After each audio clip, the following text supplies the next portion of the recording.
Here's something I've learned after auditing over 50 DTC warehouses in the past year. Most founders think that warehouse costs are fixed. They're not. And what you're paying right now, your storage, pick and pack, even returns, probably has 10 to 30% in hidden savings. And the best part, you don't even have to change your 3PL to unlock it.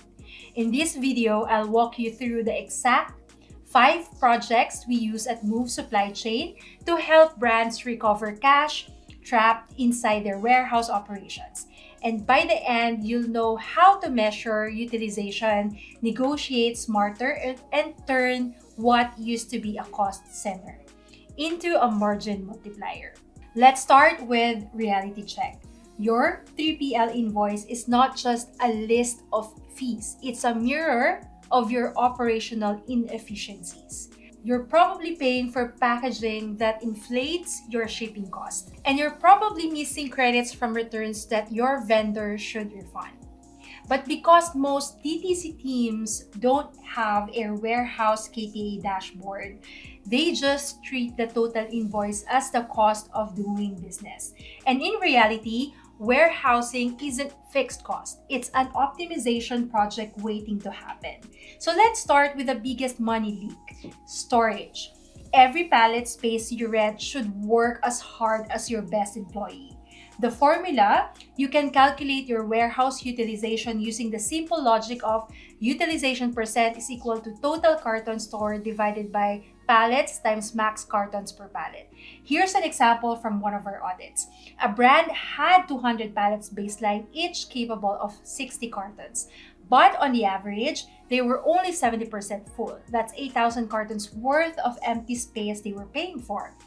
By reslotting their SKUs, removing dead stock, and reclassifying slow movers to Class C velocity storage, they dropped to 140 pallets at $25 per pallet per month. That's $1,500 per month saved, or $18K per year. You don't need a new 3PL. You just need to measure and optimize. One of our clients, a skincare brand, told me, "Lara, we've outgrown our warehouse." Turns out they had none. They were paying for air. 35% of their pallets were less than half full. We reclassified products into A, B, C velocity, moved slow SKUs up, and doubled their utilization from 55% to 90%. They didn't move warehouses, they just stopped wasting cubic space. Now let's talk about fulfillment. Every second your warehouse team walks between racks costs you money. If you're paying 2.2 per pick and they do 40,000 orders, that's 88K. Cutting it to 1.8 through better pick and pack design or batch picking can save 16K right there. We once helped a client redesign their pick map so that top 20 SKUs were placed closer together. That one change shaved off 12% of walking time, and you guessed it, lower labor fees from the 3PL. Here are some tools to use. Logiwa or Ship Hero for digital mapping. WMS heat maps. Most 3PLs can generate this. And then an AI route simulation via OSA Commerce or Flexport Flow. Let's go deeper into packaging. If you've never calculated your DIM weight, here's what's happening. You're paying to ship air. Example, box size is 18 by 14 by 10. Then the DIM divisor is 139. That's a DIM weight of 19 pounds. Even if your product only weighs 10 pounds, you're billed for 19. We redesigned packaging for one home decor clients and reduced shipping costs per order from $18 to $15. That's $3 saved per order across 20K orders, and that's 60K in annual savings. This one's my favorite because it's pure ROI. You don't need to threaten your 3PL, you just need to audit your contract. Ask for these 3 things. 1. Storage and peak packs breakdowns. 2. Minimums versus actual usage. 3. Seasonal surcharges and hidden handling fees.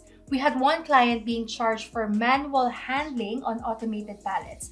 After showing data from their WMS, they've got a 1 to monthly refund. If you're doing 100K per month in fulfillment spend, even a 5% negotiation is 5K per month back to your margins. You can use ChatGPT Advanced Data Analysis to scan 3PL invoices for anomalies, or use Google Sheet Audit template to track recurring surcharges. If in the US, verify your 3PL storage fee versus CBRE market benchmarks. Returns are hidden goldmine. Instead of seeing them as sunk costs, see them as recovery projects. Here's what we measure: percent of restockable units, percent of refurbishable units, vendor refund per defect. So here are examples. 1,200 units returned. 30% of restockable at $49 resale is $17,640. Then 40% of refurbishable at $39 resale is $18,720. Vendor refund per defect is equal to $6,000. Total recovery of $42,360. That's money you can literally bring back into your P&L, especially during BFCM. Use a simple tracker like the one in our warehouse savings toolkit. Every SKU has baseline pallets, current pallets, max cartons per pallet, monthly fee per pallet, and from there, it automatically computes utilization percent, pallet reduction, and total monthly savings. The magic happens when you see your total warehouse utilization jump from 65% to 85%. That's not just space, that's profit unlocked. So here's your next step. Open your latest 3PL invoice. Then calculate your utilization using the formula we covered.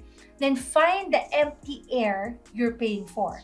Turn it into a project, not a recurring fee. And if you want to go deeper, watch the 5 hidden warehouse fees draining your margins and how to fix them. Perfect if you want to see the breakdown of actual 3PL charges. Remember, profits are not made in marketing.